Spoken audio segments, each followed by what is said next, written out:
निर्विचारा समापत्ति की स्थिति होने पर, निर्विचारा समापत्ति की लगातार स्थिति होने पर अध्यात्म प्रसाद प्राप्त होता है। अध्यात्म प्रसाद का से क्या किया था? प्रज्ञालोक, प्रज्ञा रूप प्रकाश। तो यहाँ पर वो कैसा था? सत्य अर्थ को विषय करने वाला और युक्त सभी विषयों को ग्रहण करने वाला, या युक्त सभी को विषय करने वाला, या युक्त सभी को ग्रहण करने वाला स्पष्ट प्रज्ञालोक। यहाँ जो श्लोक उद्धृत था ना, उसको थोड़ा देखेंगे दोबारा। यहाँ पर क्या था? अशोच्या प्रज्ञा, मतलब शोक न करने वाला। तो शोक कौन नहीं करता है? आत्मज्ञानी। इसलिए प्राज्ञा है ना, तो प्राज्ञा का अर्थ करेंगे आत्मज्ञानी योगी। प्राज्ञा का क्या अर्थ करेंगे? हाँ, और सब ठीक है कि शोक न करने वाला आत्मज्ञानी योगी शोक करने वाले सभी मनुष्यों को नहीं, शोक न करने वाला आत्मज्ञानी योगी प्रज्ञा प्रसादम आरूढ़ है। अध्यात्म प्रसाद पर आरूढ़ होकर या अध्यात्म प्रसाद को प्राप्त करके, प्रज्ञा रूप लोक को प्राप्त करके उसी प्रकार देखता है। शोक करने वाले मनुष्यों को उसी प्रकार देखता है जैसे कि पर्वत के शिखर पर चढ़ा हुआ मनुष्य भूमि पर स्थित मनुष्यों को देखता है। ठीक है, किसको देखता है? वो शोक करने वाले मनुष्यों को। शोक करने वाले मनुष्य कौन है? जिनको आत्मा का साक्षात्कार। तो यहाँ प्राज्ञाकर्ष है आत्मा का साक्षात्कार किया हुआ योगी। ऐसा ऊपर जो समापत्तियां बताई गई हैं, सवितर्का, निर्वितर्का, सविचारा और निर्विचारा। तो सवितर्का निर्वितर्का का ध्येय क्या है? स्थूल पदार्थ और उसका सूक्ष्म ध्येय है। और इसका जो प्रसंगता जो है ना, यहाँ पर आत्मा ही ध्येय समझ लेना, जो सबसे पर है। सभी से जो आपका ये अहंकार, महत्व और प्रकृति, इनसे भी पर जो आत्मा है ना, तो आत्मा का भी साक्षात्कार होता है। तो उसको भी ले लेना इस श्लोक को लगाने के लिए, तभी आएगा कि वो असूच्या प्रज्ञा। अब देखेंगे तो उस स्थिति में क्या होती है? रितंभरा प्रज्ञा होती है। इससे सत्य सत्य सभी पदार्थों का साक्षात्कार होता है। अब सा पुनः सा से क्या लेना है? रितंभरा प्रज्ञा। तो रितंभरा प्रज्ञा का विषय कल बताया गया था ना कि जो सुन करके जो ज्ञान होता है, किसी विषय का सुनने पर उस विषय का जैसा ज्ञान होता है, तो प्रत्यक्ष से वैसा ही ज्ञान होता है या प्रत्यक्ष से कुछ विलक्षण ज्ञान होता है? प्रत्यक्ष से विलक्षण ज्ञान होता है। जैसे आपने सुन लिया ऋषिकेश ऐसा है, हरिद्वार ऐसा है, तो सुनने से तो सामान्य स्वरूप का ज्ञान हुआ, और प्रत्यक्ष कैसा होगा? विशेष स्वरूप का ज्ञान होगा। सुनने पर सामान्य स्वरूप का ज्ञान होता है और प्रत्यक्ष करने पर कैसा होता है? विशेष स्वरूप का ज्ञान होता है। तो यहाँ पर ये विषय जो है ना, कैसे हैं? सूक्ष्म है। तो चक्षु से प्रत्यक्ष होगा? किसके द्वारा प्रत्यक्ष होगा? रितंभरा प्रज्ञा के द्वारा। किसके द्वारा? हाँ, तो ध्यान देंगे, रितंभरा प्रज्ञा का जो विषय होगा, रितंभरा प्रज्ञा का जो ध्येय होगा, तो रितंभरा प्रज्ञा का जो विषय होगा, तो वो शब्द ज्ञान के विषय से विलक्षण होगा या वैसा ही होगा? हाँ, और अनुमान ज्ञान के विषय से, जैसे ध्यान देना कि आपने अनुमान धूम से अग्नि की अनुमिति कर ली, धूम से अग्नि का अनुमान कर लिया, तो आपको ये मालूम हो गया अग्नि अल्प है या अधिक है, किस काष्ठ की है, ऐसा मालूम हो जाएगा क्या? वो तो प्रत्यक्ष से ही विशेष स्वरूप का ज्ञान होगा। और किसी ने बता दिया पर्वत पर अग्नि है, आपको तो श्रुत ज्ञान हो गया, तो प्रत्यक्ष से वैसा ही ज्ञान होगा क्या? हाँ, तो यहाँ प्रत्यक्ष किसके द्वारा होना है? रितंभरा प्रज्ञा के द्वारा। रितंभरा प्रज्ञा के द्वारा अतीन्द्रिय पदार्थों का भी प्रत्यक्ष होता है। फिर अब लगाएंगे पंक्ति, ये पुनः सांस लेना है रितंभरा प्रज्ञा। यहाँ अन्य विषय है ना, वो अन्य को विषय करने वाली है, अन्य विषय वाली है। कैसे? श्रुत प्रज्ञा और अनुमान प्रज्ञा से भिन्न विषय वाली है। श्रुत प्रज्ञा समझते हैं? मतलब क्या? शब्द जन्य ज्ञान, शब्द जन्य जिसको कि श्रवण कहते हैं वेदांत में, और अनुमान ज्ञान जिसको क्या कहते हैं? मनन। तो श्रुत प्रज्ञा और अनुमान प्रज्ञा, श्रुत प्रज्ञा और अनुमान प्रज्ञा से भिन्न विषय वाली है। किससे भिन्न विषय वाली? इसका मतलब श्रुत प्रज्ञा का जो विषय, श्रुत प्रज्ञा के विषय से रितंभरा प्रज्ञा का विषय अन्य है। ठीक है, तो श्रुत प्रज्ञा और अनुमान प्रज्ञा से भिन्न विषय वाली है, क्योंकि विशेष स्वरूप को विषय करती है। विशेषार्थत्वाद है ना, क्योंकि विशेष स्वरूप को विषय करने वाली है। कौन? हाँ, पुनः सा, तो सा से क्या लेना है? ऋतंबरा प्रज्ञा श्रुत प्रज्ञा और अनुमान प्रज्ञा से भिन्न विषय वाली है, क्योंकि ऋतंबरा प्रज्ञा विशेष स्वरूप को विषय करती है। विशेषार्थत्वाद का क्या अर्थ है? विशेष स्वरूप को विषय करती है। अब आप भाष्य लगाएंगे। श्रुतम आगम विज्ञानम, यहाँ श्रुतम का क्या अर्थ हुआ? आगम विज्ञानम। आगम विज्ञानम का अर्थ है आगम प्रमाणजन्य ज्ञान, शास्त्रजन्य ज्ञान, जिसको कि श्रवण कहते हैं। श्रुतम का अर्थ है आगम विज्ञानम। आगम तत् है ना, तत् से क्या लेना है? आगम विज्ञान। आगम प्रमाणजन्य ज्ञान सामान्य स्वरूप को विषय करता है। आगम प्रमाणजन्य ज्ञान वस्तु के सामान्य स्वरूप को विषय करता है ना। ही करते क्योंकि, तो सामान्य स्वरूप को विषय क्यों करता है? तो कारण बताते हैं। ही करते क्योंकि आगमेन विशेषा अभिधातुम न शक्या, क्योंकि आगम के द्वारा या शास्त्र के द्वारा, क्योंकि शास्त्र के द्वारा विशेष स्वरूप, क्योंकि शास्त्र के द्वारा विशेष स्वरूप को नहीं कहा जा सकता है। क्या अर्थ होगा? शास्त्र के द्वारा विशेष स्वरूप को नहीं कहा जा सकता है। शास्त्र के द्वारा मतलब शब्द के द्वारा, क्योंकि शब्द के द्वारा विशेष स्वरूप को नहीं कहा जा सकता है। लग गया? ही करते क्योंकि आगमेन का तो शब्देन, क्योंकि शब्द प्रमाण के द्वारा या शब्द के द्वारा विशेषा अभिधातुम न शक्या, विशेष स्वरूप को नहीं कहा जा सकता है। कस्मात प्रश्न उठाया ना, मतलब कस्मात कारण, किस कारण से आगम प्रमाण के द्वारा विशेष स्वरूप को नहीं कहा जाता है? किस कारण आगम प्रमाण के द्वारा विशेष स्वरूप को नहीं कहा जाता है? तो उसका उत्तर देते हैं। ही करते क्योंकि, ध्यान देना, जो संज्ञा है ना, इसका किसी पशु का नाम रखा गया गौ, किसी पिंड का नाम रखा गया मनुष्य, किसी का नाम रखा गया आम्र वृक्षम, ऐसे जो नाम रखे गए, तो ये जो वाच्यवाचक भाव संबंध है ना, इसका नाम हो गया क्या? पुस्तकम। पुस्तक पदवाचक हो गया, ये वाच्यवाचक हो गया।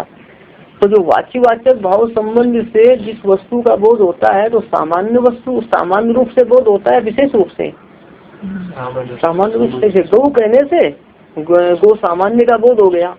अब वो लाल है, काली है, छोटी है, बड़ी है, ये उठने से पता चलेगा सबसे।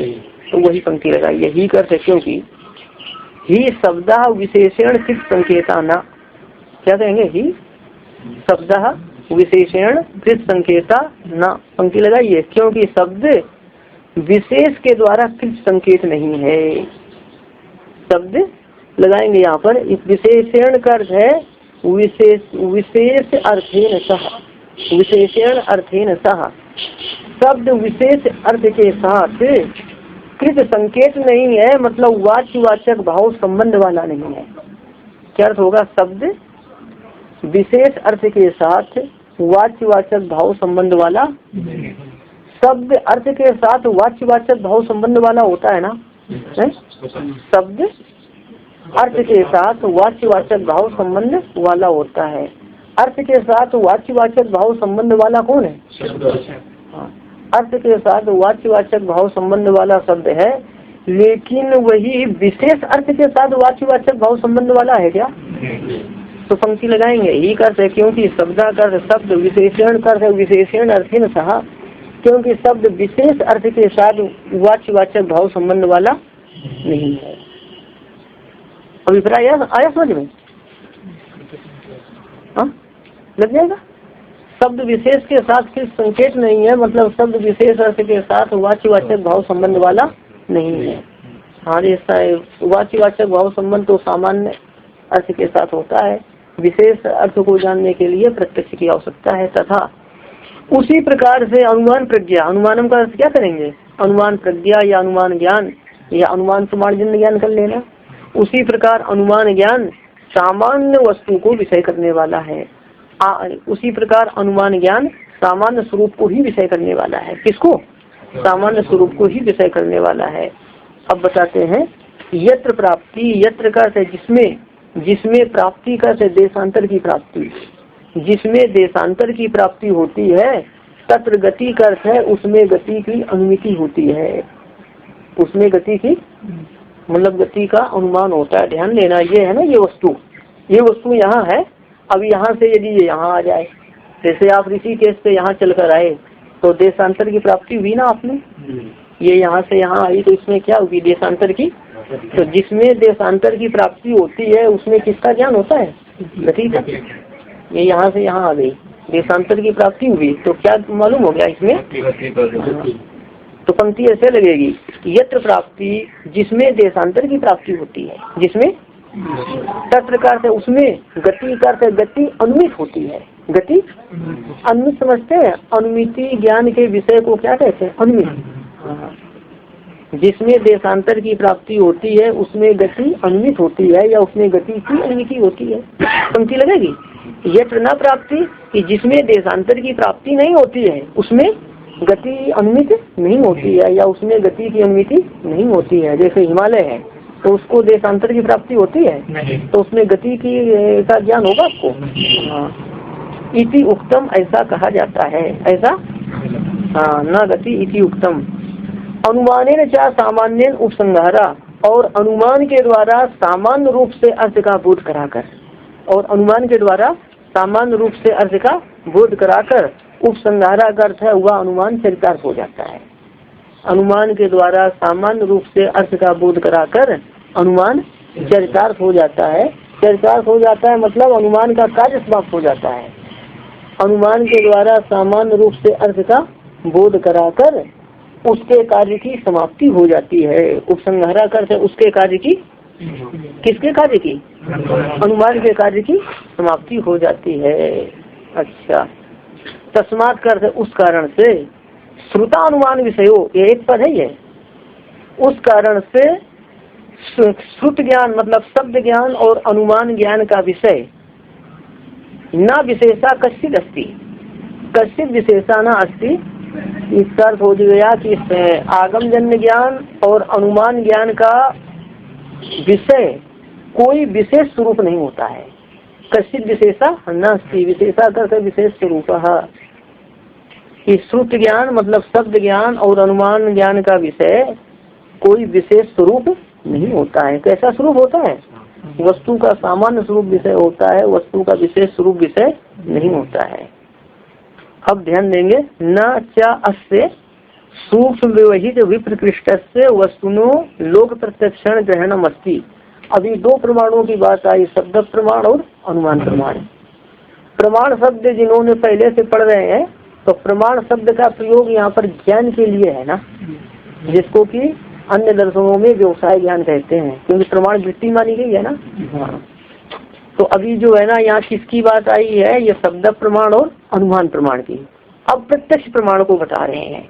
प्रत्यक्ष प्रमाण से वस्तु को हम ठीक ठीक जानते हैं, पर प्रत्यक्ष प्रमाण से अति सूक्ष्म वस्तु को जान सकते हैं, जैसे कि बहुत सूक्ष्म वस्तुएं हैं उनको प्रत्यक्ष प्रमाण से नहीं जान सकते हैं। और जो व्यवहित वस्तु है, जैसे दीवार के पीछे क्या रखा हुआ है, आपकी पीठ के पीछे क्या है, तो व्यवहित वस्तु स्थूल होने पर भी प्रत्यक्ष से जानी जा सकती है। और दूरस्थ वस्तु जो बहुत दूर स्थित हो, हजारों कोस दूर हो, तो उसको आप जान सकते हैं प्रत्यक्ष से। तो वही है, न च अस्य सूक्ष्म व्यवहित विप्रकृष्ट वस्तुना, सूक्ष्म अस्य का अन्वय इसी के साथ है, सूक्ष्म व्यवहित विप्रकृष्ट वस्तुना, सूक्ष्म व्यवहित विप्रकृष्ट अस्य वस्तुना। सूक्ष्म सूक्ष्म वस्तु और व्यवहित वस्तु, व्यवहित समझते हैं व्यवधान से युक्त वस्तु, व्यवधान में रखी वस्तु, सूक्ष्म वस्तु, व्यवहित वस्तु और विप्रकृष्ट का अर्थ होता है दूरस्थ है। सूक्ष्म वस्तु वस्तुना के साथ सब अन्वय है कि सूक्ष्म वस्तु, व्यवहित वस्तु और विप्रकृष्ट वस्तु का लौकिक प्रत्यक्ष से ज्ञान नहीं होता है। लोक प्रत्यक्षण ग्रहणम न अस्ति। क्या लग गया, पंक्ति लगेगी। अस्य मतलब इस कौन, सूक्ष्म वस्तु, व्यवहित वस्तु और विप्रकृष्ट वस्तु का मतलब दूरस्थ वस्तु का लौकिक प्रत्यक्ष के द्वारा ज्ञान। तो लौकिक प्रत्यक्ष के द्वारा अति सूक्ष्म वस्तु का ज्ञान होगा। सूक्ष्म से अति सूक्ष्म लेना है, जो अतीन्द्रिय वस्तु है जैसे मन है, तो पता चलेगा, प्रत्यक्ष से पता नहीं चलेगा मन का। ऐसा आत्मा का भी पता नहीं चलेगा, किस प्रत्यक्ष के द्वारा, लौकिक प्रत्यक्ष से ज्ञान नहीं होगा। और जो यौगिक प्रत्यक्ष है ना, योगियों को जो प्रत्यक्ष होता है अतीन्द्रिय, जो विलक्षण योग साधना से जो योगियों को प्रत्यक्ष होता है, उसके द्वारा हाँ, सूक्ष्म व्यवहित और विपरीत वस्तु का प्रत्यक्ष हो जाएगा। लौकिक प्रत्यक्ष मतलब जो है हम लोगों की इन इंद्रियों के द्वारा जो प्रत्यक्ष होता है वो। तभी भगवान ने अर्जुन को क्या बोला, दिव्यम ददामि, तो दिव्य चक्षु दिए। तो दिव्य चक्षु से जो प्रत्यक्ष होगा वो लौकिक प्रत्यक्ष, वो लौकिक प्रत्यक्ष नहीं है। दिव्य चक्षु भगवान ने दिए ना, वह भगवत अनुग्रह से उनको दिव्य चक्षु हो गए, विलक्षण सामर्थ्य आ गया उनमें, ऐसा। अब देखेंगे दिव्य चक्षु कहे गए वहाँ, तो यहाँ योग सामर्थ्य से ऐसा होगा अलौकिक प्रत्यक्ष। इतना पंक्ति लगेगी। न च अस्य विशेषस्य अप्रमाणकस्य अभावः अस्ति इति समाधि प्रज्ञा निर्ग्राह्या। न च अस्य विशेषस्य अप्रमाणकस्य अभावः अस्ति। ध्यान देंगे, विशेषस्य का अर्थ विशेष स्वरूप से, विशेषस्य का क्या अर्थ है, विशेष स्वरूप। और विशेष स्वरूप किसका, सूक्ष्म व्यवहित और विप्रकृष्ट वस्तु का।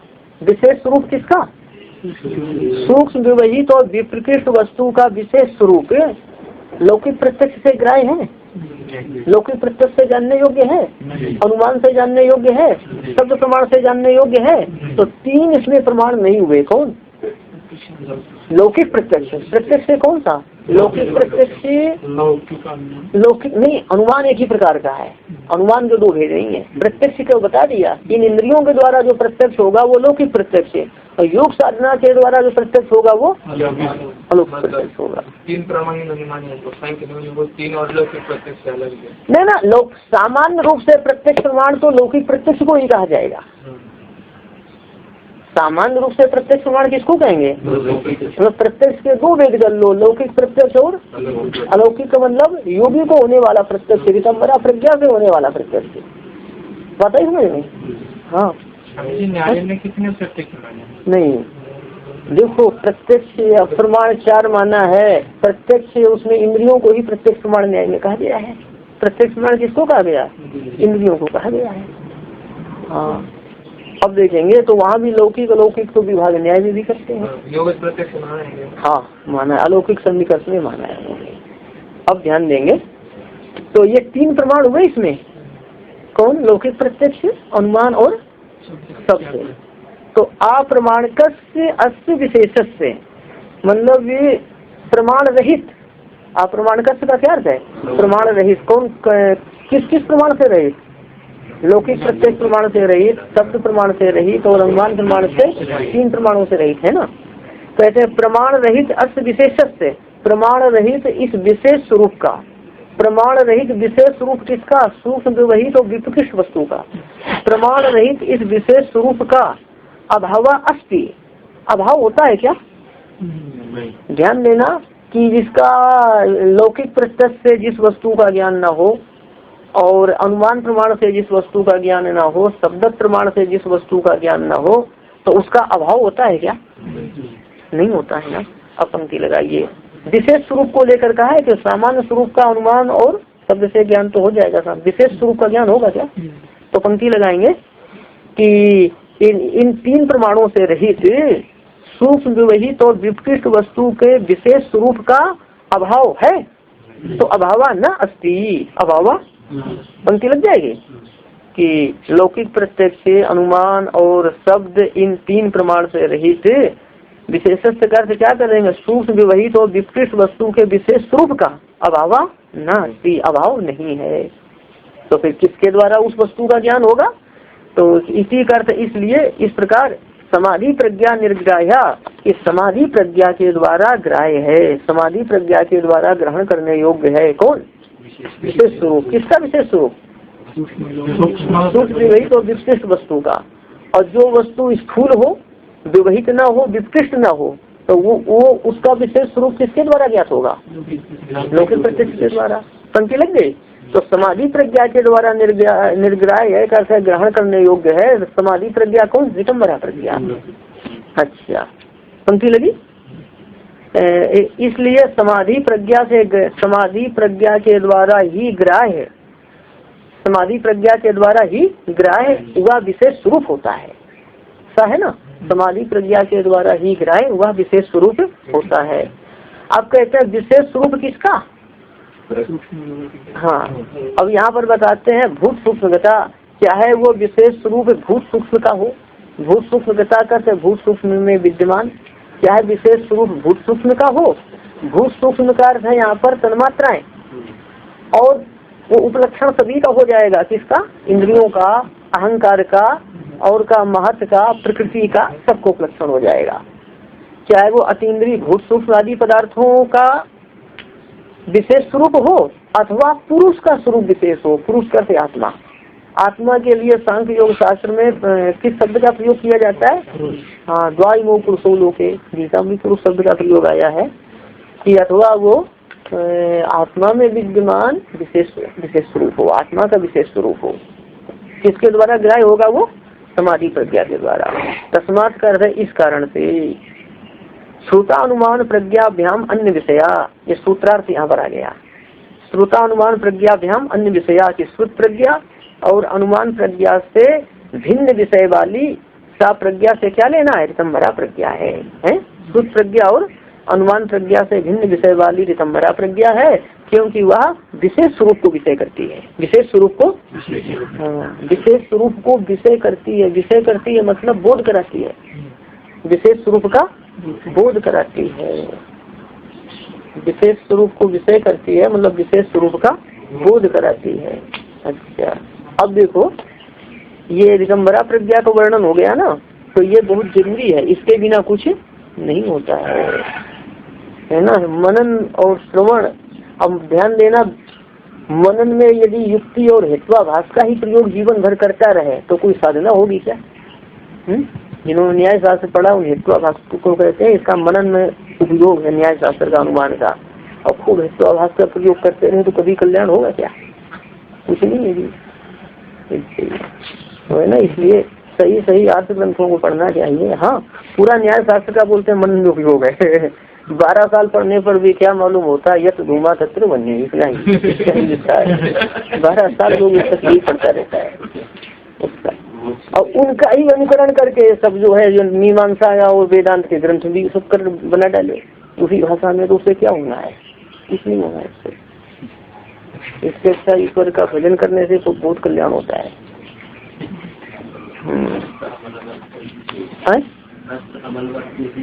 हाँ, साधना करनी चाहिए और मूल जो है ना अर्थ ग्रंथों का अध्ययन करना चाहिए। ऐसा अर्थ ग्रंथ अच्छे हैं। अभी देखिए आप, निर्ध्यासन तो दूर की बात है, निर्ध्यासन अर्थ ग्रंथ मतलब ऋषि प्रणीत ग्रंथ है। जो एक तो जो वेद अपौर से वेद है और जो ऋषि प्रणीत ग्रंथ है उनको पढ़ना चाहिए, सीधी बात है। महापुरुषों के ऐसा, और तो सब ये जरूरत नहीं है ज्यादा पूरा करकट पढ़ने की। आगे ध्यान देंगे, समाधि प्रज्ञा प्रजलम्भे, ये समाधि प्रज्ञा का लाभ होने पर या समाधि प्रज्ञा की प्राप्ति होने पर, समाधि प्रज्ञा मतलब ऋतंभरा प्रज्ञा है, समाधि प्रज्ञा की प्राप्ति होने पर योगिना संस्कारा, योगी का संस्कार, योगी का नवा नवा संस्कार आ जाए तो योगी का नूतन नूतन संस्कार उत्पन्न होता है। नूतन नूतन, हाँ, जैसे ऋतंभरा प्रज्ञा से किसी वस्तु की अनुभूति हुई तो अनुभूति से फिर उसके संस्कार होंगे, फिर अनुभूति होगी, फिर उसके क्या होंगे? हाँ, तो नूतन नूतन संस्कार होते हैं किसके? योगी के। तो कब होते हैं? हाँ, ऋतंभरा प्रज्ञा की प्राप्ति होने पर योगी के नूतन नूतन संस्कार होते हैं। और ये नूतन नूतन संस्कार प्रज्ञा कृता का अर्थ है उस प्रज्ञा से जन्मे। प्रज्ञा अनुभव रूप है ना, प्रज्ञा क्या है? अनुभव रूप है ना, अनुभव से संस्कार होते हैं, ज्ञान रूप है। ये समाधि प्रज्ञा की प्राप्ति होने पर योगी के प्रज्ञाजन्य नूतन नूतन संस्कार उत्पन्न होते हैं। योगी के प्रज्ञाजन्य, ध्यान देना, योगी के प्रज्ञाजन्य नूतन नूतन संस्कार होते हैं, अथवा योगी की प्रज्ञा से होने वाले नूतन नूतन संस्कार उत्पन्न होते हैं। योगी की प्रज्ञा से होने वाले नूतन नूतन संस्कार जब जायते करेंगे उत्पद्यते, तो प्रज्ञाकृता का क्या करेंगे? प्रज्ञा से होने वाले, योगी की प्रज्ञा से होने वाले, योगी की ऋतंभरा प्रज्ञा से होने वाले नूतन नूतन संस्कार उत्पन्न होते हैं। ऐसा अब ध्यान देंगे तो संस्कार भी 2 प्रकार के होते हैं। एक तो संस्कार व्युत्थान संस्कार और एक होते हैं क्या? समाधि के संस्कार।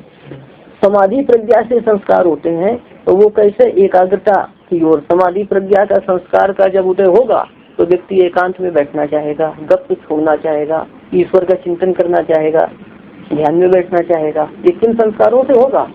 समाधि प्रज्ञा के संस्कारों से, जो अंतर्मुखी होना चाहेगा। अब इधर घूम ले, उधर घूम ले, इनसे बात कर ले, वो गप कर ले, ये किन संस्कारों से होता है? व्युत्थान के संस्कारों से। व्युत्थान के संस्कार और समाधि प्रज्ञा के संस्कार, दो प्रकार के संस्कार होते हैं ना। तो अब यही बात आ रही है। तो जब तक विसंभरा प्रज्ञाजन्य संस्कार नहीं होंगे तब तक व्युत्थान के संस्कारों का निरोध नहीं होगा। संस्कार से संस्कार कटते हैं कहा जाता है, तो वो संस्कार होने चाहिए ना आत्मा में होके। प्रज्ञा संस्कारोन्य संस्कार प्रतिबंधी, प्रज्ञा संस्कार अन्य संस्कार प्रतिबंधी। प्रज्ञा संस्कार सत्य लेना है जिसका प्रसंग आ रहा है ना, समाधि प्रज्ञा है। समाधि प्रज्ञा का क्या अर्थ है? रितंभरा प्रज्ञा। मतलब रितंभरा प्रज्ञा से उत्पन्न संस्कार, रितंभरा प्रज्ञा से उत्पन्न संस्कार अन्य संस्कार के प्रतिबंधक होते हैं। रितंभरा प्रज्ञा से उत्पन्न संस्कार अन्य संस्कार के प्रतिबंधक होते हैं। रितंभरा प्रज्ञा से उत्पन्न संस्कार अन्य संस्कार को रोकने वाले होते हैं, अन्य संस्कार के बाधक होते हैं। अन्य संस्कार कौन? व्युत्थान संस्कार। कौन? व्युत्थान संस्कार जो होते हैं वो सांसारिक प्रपंच की ओर लगाते हैं, और रितंभरा प्रज्ञाजन संस्कार जो है और समाधि की ओर ले जाएंगे, और समाधि की ओर ले जाएंगे। ऐसा तो मतलब साधना के संस्कार और व्युत्थान संस्कार, दो प्रकार के संस्कार समझ लीजिए आप। दो प्रकार का संस्कार हो गया। हाँ, अर्थ ग्रंथों में पढ़ने से बहुत सही जानकारी मिलती है, नहीं तो वितंडा ग्रंथों में पढ़ने से व्युत्थान संस्कार होता है, और कुछ नहीं होता है। और प्रज्ञा संस्कार मतलब रितंभरा प्रज्ञा से उत्पन्न संस्कार व्युत्थान संस्कार के बाधक होते हैं। रितंभरा प्रज्ञा होना तो बहुत ही कठिन है ना। तो जैसे अतीन्द्रिय वस्तु का भी साक्षात्कार होने लगे, सुनते हैं कि देह से अलग आत्मा है, लेकिन उसका अनुभव में आना चाहिए ना स्पष्ट कि ये जड़ अलग है, इससे अलग चेतन में हूँ। ये तो अलग ही ये जड़ है और इससे भिन्न चेतन मैं हूँ। कमरे में आप आते जाते हैं तो आप अपने को कभी कमरा मानते हैं क्या? तो देह में आप हैं तो अपने को देह नहीं मानना। कमरे से स्पष्ट ज्ञान है कि आप कमरे से अलग हैं, ऐसे स्पष्ट ज्ञान होना चाहिए मैं देह से अलग हूँ। और जो अपने जो भगवान है, परमात्मा है, आराध्य है, उनका भी स्पष्ट ज्ञान होना चाहिए कि हमारे आराध्य परमात्मा है, ऐसा स्पष्ट अनुभव होना चाहिए। तो रितंभरा प्रज्ञा से ही ऐसा प्रत्यक्ष संभव है, किसी भी प्रकार वो हो रितंभरा प्रज्ञा। अब ध्यान देंगे तो सूत्रार्थ भाष्यकार करते हैं प्रज्ञा, प्रज्ञा करके किया है समाधि प्रज्ञा प्रभवा। प्रज्ञा का क्या अर्थ है? समाधि प्रज्ञा। तो समाधि प्रज्ञा से उत्पन्न कौन? संस्कार। समाधि प्रज्ञा से उत्पन्न संस्कार। समाधि प्रज्ञा का मतलब रितंभरा प्रज्ञा से उत्पन्न संस्कार है। और सूत्र में अन्य संस्कार है ना, तो अन्य संस्कार का अर्थ किया है व्युत्थान संस्कार। और व्युत्थान संस्कार आशयम कर दिया, मतलब व्युत्थान संस्कारों का समूह। आशय कर क्या होता है? समूह। व्युत्थान संस्कार तो बहुत है ना, जन्म जन्मांतर के अनादिकाल से हैं। और प्रतिबंधी कर बाधते, समाधि प्रज्ञा से उत्पन्न होने वाला संस्कार व्युत्थान के संस्कारों का बाध करता है, व्युत्थान के संस्कारों का बाध करता है, या व्युत्थान के संस्कारों का प्रतिबंध करता है। कौन से? जो संस्कार बाध करेगा वो उद्भूत होगा, बाध करने वाला संस्कार उद्बुद्ध होगा, प्रबल होगा। जो प्रबल होगा वो बाध कर देगा, जो दुर्बल होगा। तो यहाँ पर बाध करने वाला किसको कहा गया है? समाधि प्रज्ञा से उत्पन्न संस्कार। तो ये उद्बुद्ध यही क्या है कि प्रबल होकर ही उसका बाध कर देगा, और यदि वो प्रबल हो गया व्युत्थान संस्कार तो इसका बाध कर देगा। ये ध्यान रखिएगा। तभी तो साधक को फालतू प्रपंच से बचने को कहा जाता है। इसीलिए लोग बोलते हैं 40 साल से ध्यान करते हैं, कितनी देर ध्यान करते हैं? 2-4 घंटे। बाद में क्या करते हैं? महाप्रपंच करते। तो किसके संस्कार ज्यादा हो जाएंगे? वही है ना। तो मतलब जो साधना है वो उसके पूरे कर्मों पर निर्भर करती है। जो शेष समय में वो क्या कर रहा है, यदि शेष समय उसके कर्म में बहिर्मुखता की ओर ले जाने वाले नहीं है फिर तो ठीक है, और नहीं तो इसी के संस्कार ज्यादा बढ़ते रहेंगे। वो साधना भी चलती रहेगी और इसके लेकिन व्युत्थान संस्कार ज्यादा चलते रहेंगे। तो ऐसा शेष दिनचर्या अधिक से अधिक साधना हो, भगवत चिंतन, भगवत आराधना अधिक से अधिक हो, और शेष समय भी ऐसा कोई कार्य न हो जिससे कि बहिर्मुखता है, तब तो फिर लाभ है साधना से। नहीं तो दोनों ही चलता रहता है। 2 प्रवाह बताए गए ना इस नाम की नदी के, तो उससे क्या फायदा हुआ? एक प्रवाह को तो बिल्कुल रोकना ही पड़ेगा, आगे देखेंगे। ये बताया कि समाधि प्रज्ञा से उत्पन्न होने वाले संस्कार व्युत्थान संस्कार के समूहों को बाधित करता है या रोकता है। तो ध्यान देंगे, ये जो आया था ना वृत्तियां क्या है, प्रमाण विपर्य विकल्प निद्रा, ये वृत्तियां है ना। अब ध्यान देना, ये वृत्तियां होती संस्कारों के कारण। वृत्तियां किसके कारण होती है? जैसे आप बैठे हैं, आपको तरह तरह की स्मरण आ रहे हैं, तो स्मृति भी एक वृत्ति है। ये किसके कारण होती है? संस्कारों के कारण है। और ये संस्कार समाधि के संस्कारों से स्मृति आ रहेगी, व्युत्थान संस्कारों से। हाँ, तो जब व्युत्थान संस्कार बाधित होंगे तो स्मृति वृत्ति होगी, स्मृति होगी। तो वही बताते हैं व्युत्थान संस्काराभिभवात, कि व्युत्थान संस्कार का अभिभव हो जाने से, मतलब व्युत्थान संस्कार के दब जाने से या व्युत्थान संस्कार को बाधित हो जाने से, है ना, प्रतिबंधित हो जाने से, प्रतिबंधित है ना, कि व्युत्थान संस्कार का प्रतिबंध हो जाने से या व्युत्थान संस्कार दब जाने से, तत्प्रभवा, तत्से क्या लेना, व्युत्थान संस्कार, कि व्युत्थान संस्कार से उत्पन्न होने वाली वृत्तियां नहीं होती हैं। व्युत्थान संस्कार से होने वाली वृत्तियां, हाँ, जो विजातीय वृत्तियां होती रहती है ना, तो व्युत्थान संस्कार से होने वाली वो वृत्तियां नहीं होती हैं। पंक्ति लग गई?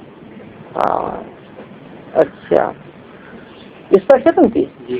तब क्या होगा कि प्रत्यय निरोध है, प्रत्यय निरोध है कर वृत्ति का निरोध होने पर, वृत्ति का निरोध होने पर समाधि उपस्थित, समाधि उपस्थित होती है। वृत्ति का निरोध होने पर समाधि उपस्थित होती है। जो संप्रज्ञात समाधि है, जिसमें कि आप ध्येय का साक्षात्कार करते हैं, उनमें किन वृत्तियों का निरोध होगा?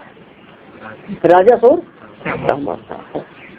संप्रज्ञात समाधि है जिसमें कि आप ध्येय का साक्षात्कार करते हैं, उसमें राजस और तामस वृत्तियों का निरोध होता है। असंप्रज्ञात में आगे सबका कहा गया है। तो प्रत्यय निरोध का अर्थ है कि तभी तो प्रत्यय का निरोध होने पर, मतलब वृत्तियों का निरोध होने पर समाधि उपस्थित होती है। अब ये देखेंगे, अब ये समाधि से मतलब ये असंप्रज्ञात को भी यहाँ नहीं पकड़ना है ना, आगे आएगा। तथा तथा करते उसके बाद समाधिजा कर्थ है कि समाधि से ऋतंभरा, समाधि से जन्म ऋतंभरा प्रज्ञा होती है। समाधि से जन्म ऋतंभरा प्रज्ञा होती है। तथा कर्थ हो गया उससे, तथा से अर्थ हुआ। एक मिनट,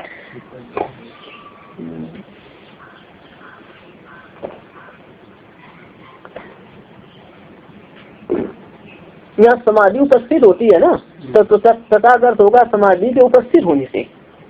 तथागत अर्थ होगा समाधि के उपस्थित होने से समाधि जन्य ऋतंभरा प्रज्ञा होती है। समाधि जन्य, तथागत अर्थ होगा समाधि के उपस्थित होने पर समाधि से जन्य ऋतंभरा प्रज्ञा होती है।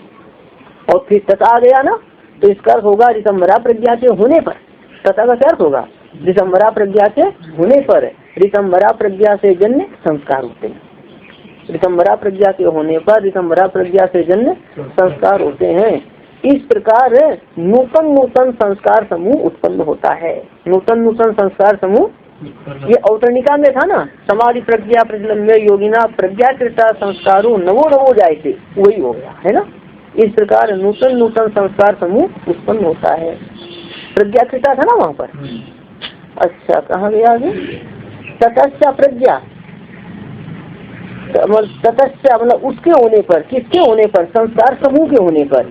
तथा क्या तथा और संस्कार समूह के होने पर प्रज्ञा, प्रज्ञा का अर्थ है कि वही समाधिजा प्रज्ञा। प्रज्ञा का क्या अर्थ है? समाधिजा प्रज्ञा, समाधि से जन्य ऋतंभरा प्रज्ञा। तथा क्या तथा और तथा का क्या करेंगे? ऋतंभरा प्रज्ञा से या ऋतंभरा प्रज्ञा के होने पर, ऋतंभरा प्रज्ञा के होने पर क्या होगा? संस्कार, संस्कारा इति, इस प्रकार होगा ना। आगे ध्यान देना, इति कर्त इस प्रकार कथम असौ संस्कारातिशया, ठीक है। ये क्रम बता दिया नूतन संस्कार की उत्पत्ति का। नूतन संस्कार उत्पन्न होते हैं, इसको बताया गया। कथम असौ संस्कारातिशया चित्तम साधिकारम न करिष्यति। कथम असौ संस्कारातिशया, यहाँ संस्कारातिशया का अर्थ है संस्काराशय या संस्कार समूह। असौ संस्कारातिशया, यह संस्कार समूह चित्त को साधिकार क्यों नहीं करता है? जो संस्कार समूह है ना, ये संस्कार समूह चित्त को अधिष्ठाधिकारम कर लेंगे विषयाभिमुखम, या संस्कार समूह चित्त को विषयाभिमुख क्यों नहीं करता है, ये प्रश्न उठाया गया है। या संस्कार समूह चित्त को विषयाभिमुख क्यों नहीं करता है, विषयाभिमुख क्यों नहीं करता है, या भोग की ओर क्यों प्रवृत्त नहीं करता है, ये प्रश्न उठाया ना। इसका उत्तर ये दिया जाएगा कि ये जो दिसंबरा प्रज्ञा से जन्य जो संस्कार हैं, ये तो क्या है, क्लेश के क्षीण करने का हेतु है। क्लेश कौन है, अविद्या, अस्मिता, राग, द्वेष, अभिनिवेश। तो दिसंबरा प्रज्ञा से जन्य जो संस्कार हैं उनसे तो क्लेश क्षीण होता है। तो जिनसे क्लेश, राग, द्वेष और ये अविद्या क्षीण होगी तो उन संस्कारों के द्वारा चित्त विषय की ओर जाएगा। ये उत्तर में आ रहा है, लगाएंगे। ते प्रज्ञाकृता संस्कारा, वे दिसंबरा प्रज्ञा से जन्य संस्कार क्लेश क्षय का हेतु होने से, क्लेश की क्षीणता का हेतु होने से चित्तम अधिकार विशिष्टम न कुर्वन्ति, कि चित्त को अधिकार विशिष्ट नहीं करते हैं, या चित्त को विषयाभिमुख नहीं करते हैं। चित्त को कौन नहीं करते हैं, क्यों नहीं करते हैं, क्योंकि क्लेश के क्षीण होने का हेतु है। जो क्लेश के क्षीण होने का हेतु जो संस्कार है वो क्लेश को क्षीण करेगा कि विषय की ओर ले जाएगा। हाँ, अब विषय की ओर जो संस्कार ले जाएगा वो प्रज्ञाकृत संस्कार नहीं होगा, है ना। वो विषयानुभव से जन्य संस्कार जो है वो आपको ले जाएगा विषय की ओर, उनकी रख जाएगी। साधिकारम कर्ज किया विषयाभिमुखम, है ना। अब आगे ध्यान देंगे, चित्तम ही ते स्वाकार्याद अवसादयंती। हाँ, अब ये देखेंगे, ये चित्तम ते करते प्रज्ञाकृता संस्कार, वे रितंबरा प्रज्ञा से जन्य संस्कार चित्त को अपने कार्य से हटाते हैं, चित्त को अपने कार्य से, यहाँ स्वाकार्यात कर्ज करेंगे विषयानुभवात, कि रितंबरा प्रज्ञा से जन्य संस्कार चित्त को विषयानुभव से हटाते हैं। किससे हटाते हैं, विषयानुभव से हटाते हैं या विषय भोग से हटाते हैं। दिसंबरा प्रज्ञा से जन्य संस्कार चित्त को विषयानुभव से हटाते हैं। अब चित्त का कार्य कहाँ तक है तो बताते हैं विवेक ख्याति पर्यंत है।